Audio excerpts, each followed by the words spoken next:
Miriam by Truman Capote. For several years, Mrs. H.T. Miller had lived alone in a pleasant apartment, 2 rooms with a kitchenette, in a remodeled brownstone near the East River. She was a widow. Mr. H.T. Miller had left a reasonable amount of insurance. Her interests were narrow. She had no friends to speak of, and she rarely journeyed farther than the corner grocery. The other people in the house never seemed to notice her. Her clothes were matter of fact. Her hair iron gray, clipped and casually waved. She did not use cosmetics. Her features were plain and inconspicuous, and on her last birthday she was 61. Her activities were seldom spontaneous, and she kept the 2 rooms immaculate, smoked an occasional cigarette, prepared her own meals, and tended a canary. Then she met Miriam. It was snowing that night. Mrs. Miller had finished drying the supper dishes and was thumbing through an afternoon paper when she saw an advertisement of a picture playing at a neighborhood theater. The title sounded good, so she struggled into her beaver coat, laced her galoshes, and left the apartment, leaving one light burning in the foyer. She found nothing more disturbing than the sensation of darkness. The snow was fine, falling gently, not yet making an impression on the pavement.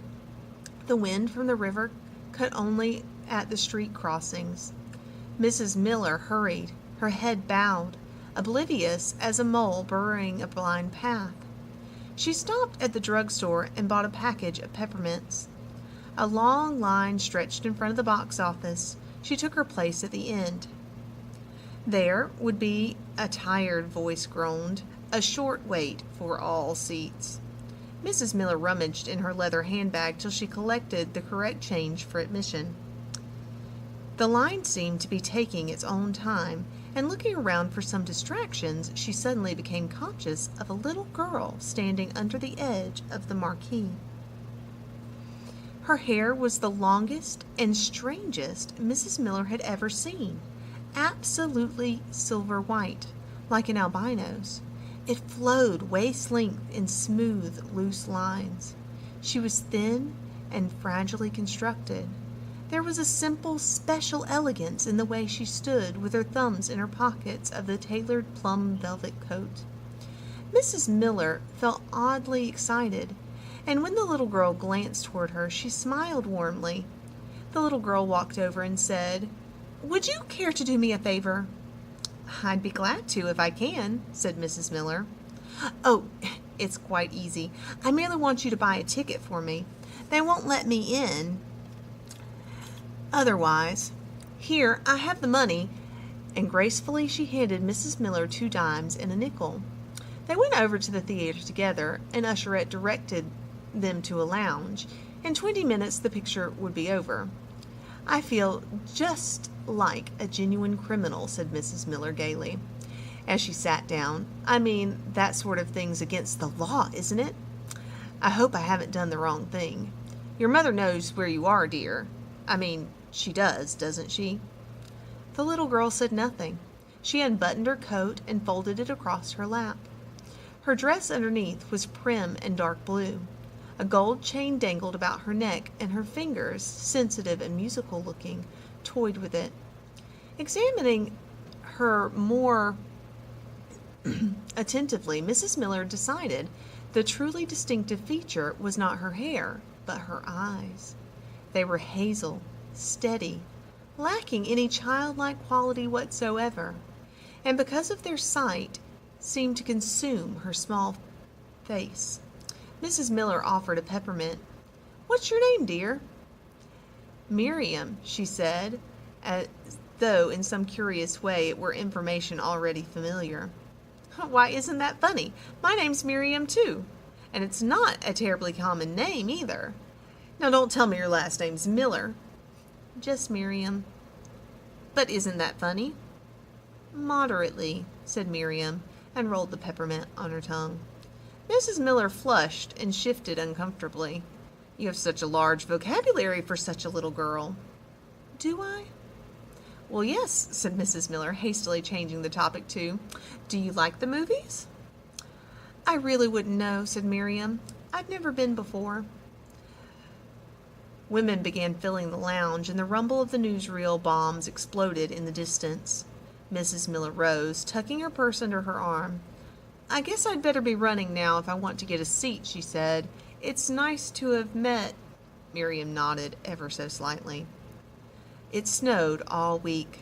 Wheels and footsteps moved soundlessly on the street, as if business of living continued secretly behind a pale but impenetrable curtain.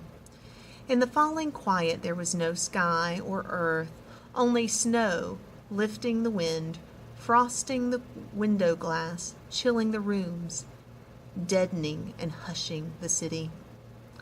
At all hours it was necessary to keep a lamp lighted, and Mrs. Miller lost track of the days. Friday was no different from Saturday, and on Sunday she went to the grocery, closed, of course. That evening she scrambled eggs and fixed a bowl of tomato soup. Then, after putting on a flannel robe and cold creaming her face, she propped herself in bed with a hot water bottle under her feet. She was reading the Times when the doorbell rang. At first she thought it must be a mistake and whoever it was would go away. But it rang and settled into a persistent buzz. She looked at the clock. A little after 11. It did not seem possible. She was always asleep by 10. Climbing out of bed, she trotted barefoot across the living room. "I'm coming. Please be patient." The latch was caught. She turned it this way and that way, and the bell never paused an instant. "Stop it!" she cried. The bolt gave way, and she opened the door an inch. "What in heaven's name?" "Hello," said Miriam. "Oh, why, hello," said Mrs. Miller, stepping hesitantly into the hall. "You're that little girl." "I thought you'd never answer, but I kept my finger on the button. I knew you were home. Aren't you glad to see me?" Mrs. Miller did not know what to say. Miriam, she saw, wore the same plum velvet coat, and now she had also a beret to match. Her white hair was braided into two shining plaits and looped at the ends with enormous white ribbons. "Since I've been waiting so long, you could at least let me in," she said. "It's awfully late." Miriam regarded her blankly. "What difference does that make?" "Let me in. It's cold out here, and I have on a silk dress." Then, with a gentle gesture, she urged Mrs. Miller aside and passed into the apartment. She dropped her coat and beret on a chair. She was indeed wearing a silk dress. White silk in February. The skirt was beautifully pleated, and the sleeves long. It made a faint rustle when she strolled about the room. "I like your place," she said. "I like the rug. Blue's my favorite color." She touched the paper roses in the vase on the coffee table. "Imitation," she commented wanly. "How sad. Aren't imitations sad?" She seated herself on the sofa, daintily spreading her skirt. "What do you want?" asked Mrs. Miller. "Sit down," said Miriam. "It makes me nervous to see people stand." Mrs. Miller sank into the hassock. "What do you want?" she repeated. "You know, I don't think you're glad I came." For a second time, Mrs. Miller was without an answer. Her hand motioned vaguely. Miriam giggled and pressed back on a mound of chintz pillows. Mrs. Miller observed that the little girl was less pale than she remembered. Her cheeks were flushed. "How do you know where I lived?" Miriam frowned. "That's no question at all. What's your name? What's mine?" "But I'm not listed in the phone book." "Oh, let's talk about something else." Mrs. Miller said, "Your mother must be insane to let a child like you wander around at all hours of the night, and in such ridiculous clothes. She must be out of her mind." Miriam got up and moved to the corner where a covered bird cage hung from a ceiling chain, and she peeked beneath the cover. "It's a canary," she said. "Would you mind if I woke him? I'd like to hear him sing." "Leave Tommy alone," said Mrs. Miller anxiously. "Don't you dare wake him." "Certainly," said Miriam. "But I don't see why I can't hear him sing." And then, Have you anything to eat? I'm starving. Even milk and a jam sandwich would be fine." "Look," said Mrs. Miller, rising from the hassock. "Look, if I make some nice sandwiches, you'll be a good child and run along home? It's past midnight, I'm sure." "It's snowing," reproached Miriam, "and cold and dark." "Well, you shouldn't have come here to begin with," said Mrs. Miller, struggling to control her voice. "I can't help the weather, and if you want anything to eat, you'll have to promise to leave." Miriam brushed her braid against her cheek. Her eyes were thoughtful, as if weighing the proposition. She turned toward the bird cage. "Very well," she said. "I promise." "How old is she? 10? 11? Mrs. Miller in the kitchen unsealed the jar of strawberry preserves and cut 4 slices of bread. She poured a glass of milk and paused to light a cigarette. "And why has she come?" Her hand shook as she held the match, fascinated till it burned her finger. The canary was singing as he did in the morning and at no other time.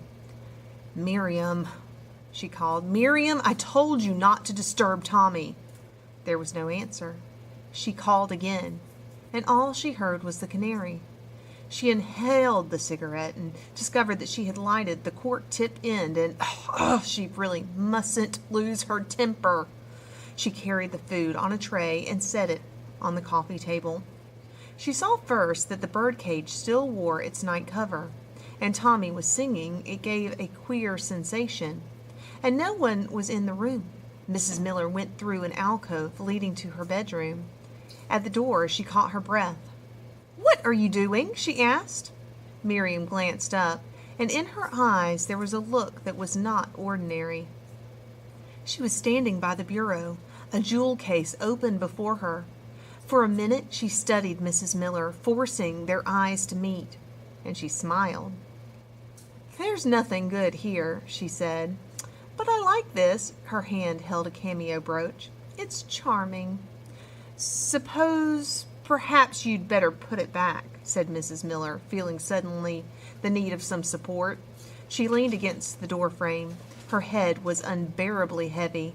The pressure weighted the rhythm of her heartbeat. The light seemed to flutter defectively. "Please, child, a gift from my husband." "But it's beautiful, and I want it," said Miriam. "Give it to me." As she stood, striving to shape a sentence which would somehow save the brooch, it came to Mrs. Miller that there was no one to whom she might turn. She was alone, a fact that had not been among her thoughts for a long time. Its sheer emphasis was stunning. But here, in her own room, in the hushed snow city, were evidences she could not ignore, or, she knew with startling clarity, resist. Miriam ate ravenously, and when the sandwiches and milk were gone, her fingers made cobweb movements over the plate, gathering crumbs. The cameo gleamed on her blouse, the blonde profile like a trick reflection of its wearer. "That was very nice," she sighed. "Though now an almond cake or cherry would be ideal. Sweets are lovely, don't you think?" Mrs. Miller was perched precariously on the hassock, smoking a cigarette. Her hair net had slipped lopsided, and loose strands straggled down her face. Her eyes were stupidly concentrated on nothing, and her cheeks were mottled in red patches, as though a fierce slap had left permanent marks. "Is there a candy? A cake?" Mrs. Miller tapped the ash on the rug. Her head swayed slightly as she tried to focus her eyes. "You promised to leave if I made the sandwiches," she said. "Oh, dear me, did I?" "It was a promise, and I'm tired, and I don't feel well at all." "Mustn't fret," said Miriam. "I'm only teasing." She picked up her coat, slung it over her arm, and arranged her beret in front of a mirror. Presently she bent close to Mrs. Miller and whispered, "Kiss me good night." "Please, I'd rather not," said Mrs. Miller. Miriam lifted a shoulder, arched an eyebrow. "As you like," she said, and went directly to the coffee table, seized the vase containing the paper roses, carried it to where the hard surface of the floor lay bare, and hurled it downward. Glass sprayed in all directions, and she stamped her foot on the bouquet. Then slowly she walked out the door. But before closing it, she looked back at Mrs. Miller with a slyly innocent curiosity. Mrs. Miller spent the next day in bed, rising once to feed the canary and drink a cup of tea. She took her temperature and had none, and yet her dreams were feverishly agitated. Her unbalanced mood lingered even as she lay staring wide-eyed at the ceiling. One dream threaded through the others like an elusively mysterious theme in a complicated symphony, and the scenes it depicted were sharply outlined, as though sketched by the hand of a gifted intensity. A small girl wearing a bridal gown and a wreath of leaves led a gray procession down a mountain path, and among them there was an unusual silence till a woman at the rear asked, "Where is she taking us?" "No one knows," said an old man marching in front. "But isn't she pretty?" volunteered a third voice. "Isn't she like a frost flower, so shining and white?" Tuesday morning, she woke up feeling better. Harsh slats of sunlight slanted through the Venetian blinds, shed a disrupting light on her unwholesome fantasies.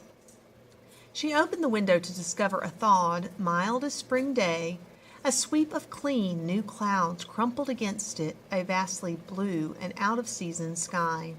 And across the low line of rooftops she could see the river, and smoke curling from the tugboat stacks in a warm wind. A great silver truck plowed the snow-banked streets, its machine sound humming on the air. After straightening the apartment, she went to the grocer's, cashed a check, and continued to Schraff's, where she ate breakfast and chatted happily with the waitress. Oh, it was a wonderful day, more like a holiday, and it would be so foolish to go home. She boarded a Lexington Avenue bus and rode up 86th Street. It was here that she had decided to do a little shopping. She had no idea what she wanted or needed, but she idled along, intent only upon passerbys, brisk and preoccupied, who gave her a disturbing sense of separateness. It was while waiting at the corner of Third Avenue that she saw the man, an old man, bow-legged and stooped under an armload of bulging packages. He wore a shabby brown coat and a checkered cap. Suddenly she realized that they were exchanging a smile. There was nothing friendly about this smile. It was merely two cold flickers of recognition. But she was certain she had never seen him before. He was standing next to the L pillar, and as she crossed the street he turned and followed. He kept quite close. From the corner of her eye she watched his reflection wavering at the shop windows, and then in the middle of the block she stopped and faced him. He stopped also and nodded his head, grinning. But what could she say, do, here in broad daylight on 86th Street? It was useless, and despising her own helplessness, she quickened her steps. Now 2nd Avenue is a dismal street, made from the scraps and ends, part cobblestone, part asphalt, part cement, and its atmosphere of desertion is permanent. Mrs. Miller walked 5 blocks without meeting anyone, and all the while the steady crunch of his footfall in the snow stayed near. And then she came to the florist's shop. The sound was still with her. She hurried inside and watched through the glass as the old man passed. He kept his eyes straight ahead, didn't slow his pace, but he did one strange telling thing. He tipped his cap. 6 white roses, did you say? Asked the florist. Yes, she told him. White roses. From there she went to the glassware store and selected a vase, presumably a replacement for the one Miriam had broken, though the price was intolerable and the vase itself, she thought, grotesquely vulgar. But a series of unaccountable purchases had begun, and by the prearranged plan, a plan which she had not in the least knowledge or control, she bought a bag of glazed cherries and called the Knickerbocker Bakery. She paid 40 cents for 6 almond cakes. Within the last hour, the weather had turned cold again. Like blurred lenses, winter clouds cut a shade over the sun, and the skeleton of an early dusk colored the sky. A Damp mist mixed with the wind, and the voices of a few children who romped high in the mountains of gutter snow seemed lonely and cheerless. Soon the first flake fell, and when Mrs. Miller reached the brownstone house, the snow was falling in a swift screen. The foot tracks vanished as they were printed. The white roses were arranged decoratively in the vase. The glazed cherries shone on a ceramic plate. The almond cakes, dusted with sugar, awaited a hand. The canary fluttered on its swing and picked at a bar of seed. At precisely 5, the doorbell rang, and Mrs. Miller knew who it was. The hem of her housecoat trailed as she crossed the floor. "Is that you?" she called. "Naturally," said Miriam, the word resounding shrilly from the hall. "Open this door." "Go away," said Mrs. Miller. "Please hurry, I have a heavy package." "Go away," said Mrs. Miller. She returned to the living room, lighted a cigarette, and sat down, and calmly listened to the buzzer, on and on and on. "You might as well leave. I have no intention of letting you in."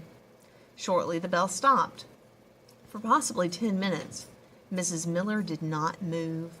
Then, hearing no sound, she concluded Miriam had gone, and she tiptoed to the door end, opened it a sliver, and Miriam was half reclining atop a cardboard box with a beautiful French doll cradled in her arms. "Really, I thought you were never coming," she said peevishly. "Here, help me get this in. It is awfully heavy." It was not spell-like compulsion that Mrs. Miller felt, but rather curious passivity. She brought in the box, Miriam, the doll. Miriam curled up on the sofa, not troubling to remove her coat or beret, and watched disinterestedly as Mrs. Miller dropped the box and stood trembling, trying to catch her breath. "Thank you," she said. In the daylight, she looked pinched and drawn, her hair less luminous. The French doll she was loving wore an exquisite powdered wig, and its idiot glass eyes sought solace in Miriam's. "I have a surprise," she continued. "Look into my box." Kneeling, Mrs. Miller parted the flaps and lifted out another doll. Then a blue dress, which she recalled was the one that Miriam had worn the first night at the theater, and the remainder she said, "It's all clothes. Why?" "Because I've come to live with you," said Miriam, twisting a cherry stem. "Wasn't it nice of you to buy me the cherries?" "But you can't. For God's sake, go away and leave me alone." "And the roses and the almond cakes. How really wonderfully generous. You know, these cherries are delicious. The last place I lived was with an old man. He was terribly poor, and we never had any good things to eat. But I think I'll be happy here." She paused to snuggle her doll closer. "Now, if you'll just show me where to put my things." Mrs. Miller's face dissolved into a mask of ugly red lines. She began to cry, and it was unnatural, tearless sort of weeping, as though not having wept for a long time. She had forgotten how. Carefully, she edged backwards till she touched the door. She fumbled through the hall, down the stairs, to a landing below. She pounded frantically on the door of the first apartment she came to, and a short, red-headed man answered, and she pushed past him. "Say, what the heck is this?" he said. "Anything wrong, lover?" asked the young woman who appeared from the kitchen, drying her hands, and it was to her Mrs. Miller turned. "Listen," she cried. "I'm ashamed behaving this way, but I'm Mrs. H.T. Miller, and I live upstairs." She pressed her hands over her face. "It sounds so absurd." The woman guided her to a chair, and the man excitedly rattled pocket change. "Yeah? I live upstairs, and there's a little girl visiting me, and I'm supposed that I'm afraid of her. She won't leave, and I can't make her, and she's going to do something terrible. She's already stolen my cameo, but she's about to do something worse, something terrible." The man asked, "Is she a relative, huh?" Mrs. Miller shook her head. "I don't know who she is. Her name's Miriam, but I don't know for certain who she is." "You've got to calm down, honey," said the woman, stroking Mrs. Miller's arm. Harry here'll tend to that kid. Go on, lover, said Mrs. Miller said, the door's open, 5A. After the man left, the woman brought a towel and bathed Mrs. Miller's face. You're very kind, said Mrs. Miller. I'm sorry to act like such a fool. Only this wicked child. Sure, honey, consoled the woman. Now you better take it easy. Mrs. Miller rested her head in the crook of her arm, and she was quiet enough to be asleep. The woman turned a radio dial. A piano and a husky voice filled the silence, and the woman tapping her foot kept excellent time. Maybe we ought to go up too. I don't want to see her again. I don't want to be anywhere near her. But what you should have done, you should have called a cop. Presently, they heard the man on the stairs. He strode into the room frowning and scratching the back of his neck. Nobody there, he said, honestly embarrassed. She must have beat it. Harry, you jerk, announced the woman. We've been sitting here the whole time, and we would have seen... She stopped abruptly, for the man's glance was sharp. I looked all over, he said, and there just ain't nobody there. Nobody, understand? Tell me, said Mrs. Miller, rising. Tell me, did you see a large box or a doll? No, ma'am, I didn't. And the woman, as if delivering a verdict, said, Well, for crying out loud. Mrs. Miller entered her apartment softly. She walked to the center of the room and stood quite still. No, in a sense it had not changed. The roses, the cake, the cherries were all in place. But this was an empty room, emptier than the furnishings, and the familiars were not present, lifeless and petrified as a funeral parlor. The sofa loomed before her with a new strangeness. Its vacancy and its had a meaning that would have been less penetrating and terrible had Miriam been curled up on it. She gazed fixedly at the space where she remembered setting the box, and for a moment the hassock spun desperately, and she looked through the window. Surely the river was real. Surely the snow was falling, but then one could not be certain to witness anything. Miriam so vividly there, and yet where was she? Where? As though moving in a dream, she sank into a chair, like a diver emerging from some deeper, greener depth. In times of terror or immense distress, there were moments when the mind waits as though for a revelation, while the skein of calm is woven over thought, like a sleep or a supernatural trance. And during this lull, one is aware of a force of quiet reasoning. Well, what if she had never really known a girl named Miriam? That she had been foolishly frightened on the street? In the end, like everything else, it was of no importance. For the only thing she had lost to Miriam was her identity. But now she knew she had found again the person who lived in this room, who cooked her own meals, who owned a canary, who was someone she could trust and believe in, Mrs. H.T. Miller. Listening in contentment, she became aware of a double sound, a bureau drawer opening and closing. She seemed to hear it long after completion, opening and closing. Then gradually, the harshness of it was replaced by the murmur of a silk dress, and this delicately faint was moving nearer and swelling in intensity till the walls and this trembled with the vibration of the room, was caving under the wave of whispers.